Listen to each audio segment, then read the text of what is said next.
রাজপথে অবশ্যই থাকবো। আমরা রাজপথে থাকবো, আমার ভাইয়ের বিচার আমরা অবশ্যই চাই। আর তার আমি আমার আব্বুর বিচার চাই, উপযুক্ত বিচার চাই। চাচ্ছি যে যারা মা আব্বুর উপরে আক্রমণ করেছে, যারা সন্ত্রাসের সাথে জড়িত আছে, তাদের সবাইকে আইনের আওতায় এনে। চান্দিনায় উত্তর জেলা স্বেচ্ছাসেবক লীগ নেতা লিটন সরকারের উপরে হামলার প্রতিবাদে মানববন্ধন। কুমিল্লা উত্তর জেলা স্বেচ্ছাসেবক লীগের সাধারণ সম্পাদক করোনা যোদ্ধা লিটন সরকারের উপর হামলার প্রতিবাদে মানববন্ধন ও বিক্ষোভ মিছিল করেছে নেতাকর্মীরা। কুমিল্লা উত্তর জেলা আওয়ামী স্বেচ্ছাসেবক লীগের উদ্যোগে বৃহস্পতিবার দুপুরে চান্দিনা বাগুর বাস স্ট্যান্ডে ওই মানববন্ধন ও বিক্ষোভ মেলা করে তারা। এ সময় বক্তারা বলেন, হত্যার উদ্দেশ্যে পরিকল্পিতভাবে কুমিল্লা উত্তর জেলা আওয়ামী স্বেচ্ছাসেবক লীগের সাধারণ সম্পাদক লিটন সরকারের উপর হামলা করা হয়েছে। তারা বলেন, সন্ত্রাসী কাউসার একটি পক্ষের মধ্যে হামলা চালিয়ে স্বেচ্ছাসেবক লীগ নেতা লিটনের বাম হাতের আঙুল কুবিয়ে বিচ্ছিন্ন করেছে। এলাকার যত অপরাধ অপকর্ম কাউসার দ্বারাই সংগঠিত হয়, তাকে আইনের আওতায় এনে এলাকায় শান্তি শৃঙ্খলা ফিরিয়ে আনার দাবি জানান বক্তারা।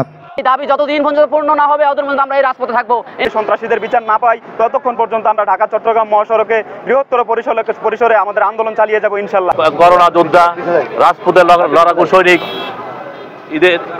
ঈদের আগের দিন সন্ত্রাসীদের হাতে উনি আহত হয়েছেন। আমরা এই সন্ত্রাসীর অবিলম্বে গ্রেফতার এবং বিচারের দাবি করছি।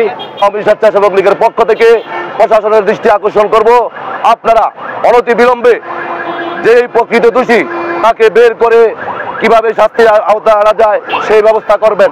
আমি নির্দেশ দিচ্ছি, যতদিন পর্যন্ত লিটনের উপর এই সন্ত্রাসী হামলার বিচার না হবে প্রত্যেকটি উপজেলায়, প্রত্যেকটি পৌরসভায়, প্রত্যেকটি ইউনিয়নে মানববন্ধন এবং প্রতিরোধ করে তোলা। মানববন্ধনে চান্দিনা উপজেলা আওয়ামী স্বেচ্ছাসেবক লীগের সাধারণ সম্পাদক আমির হোসেন আমুর সঞ্চালনায় বক্তব্য রাখেন কুমিল্লা উত্তর জেলা আওয়ামী স্বেচ্ছাসেবক লীগ সভাপতি জিএস সুমন, সহসভাপতি ফয়সাল বাড়ি মুকুল, সহসভাপতি মনির শিকদার, দপ্তর সম্পাদক দারুস সালাম শুভ, উপ আইন বিষয়ক সম্পাদক আলামিন, চান্দিনা উপজেলা আওয়ামী স্বেচ্ছাসেবক লীগ সভাপতি আখলাকুর রহমান জুয়েল, তিতাস উপজেলা আওয়ামী স্বেচ্ছাসেবক লীগ সভাপতি ডাক্তার সাত্তার, সাধারণ সম্পাদক সবুজ সরকার, মেঘনা উপজেলা স্বেচ্ছাসেবক লীগ সাধারণ সম্পাদক আলী হোসেন, দাউদকান্দি উপজেলা স্বেচ্ছাসেবক লীগের যুগ্ম আহ্বায়ক মানিক সরকার সহ জেলা ও বিভিন্ন উপজেলার নেতৃবৃন্দ।